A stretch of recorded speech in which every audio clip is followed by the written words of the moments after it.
काहीतरी सांगायला गेला पहिली भजनाची सुद्धा पद्धत अशी होती की एखाद्या भजनाचं काहीतरी वाजवताना किंवा म्हणताना चुकलो तर आमच्या काकांचं भजन करायची ही तिसरी पिढी आहे ह्यामध्ये.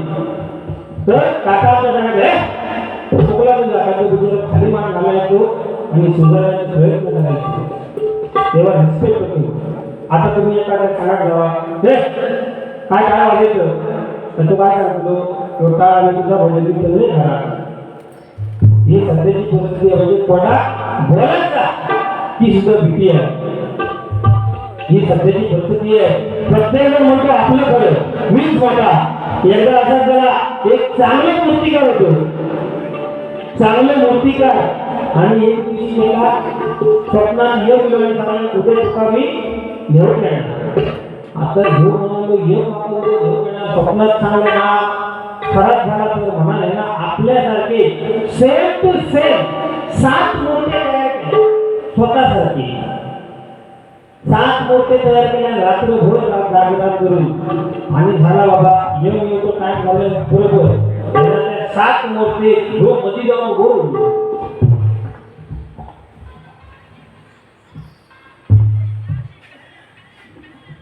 7 मूर्ती घेऊन जाऊन बोललो.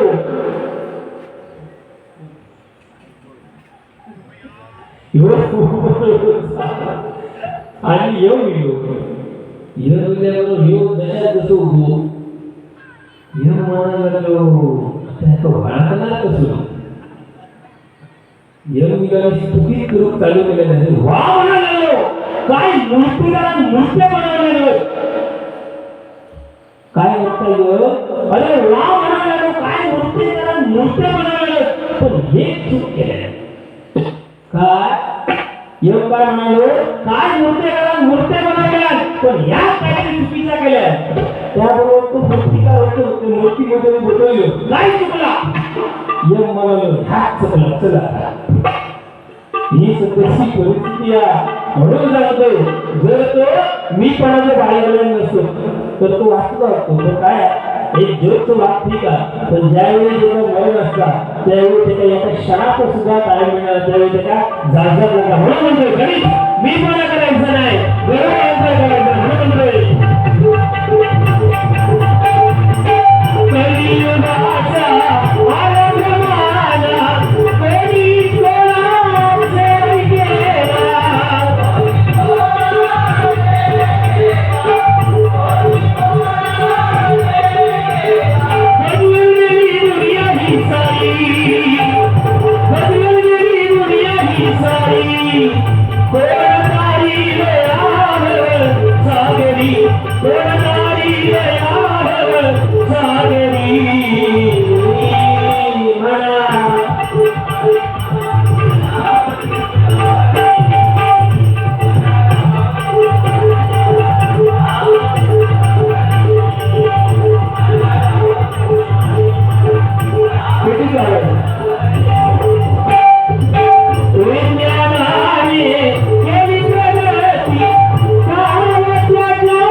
सांगतो मोबाईल जेवढं दूर राहा तेवढंच मोबाईल मधलं माणसाचा वापर ठरवलं.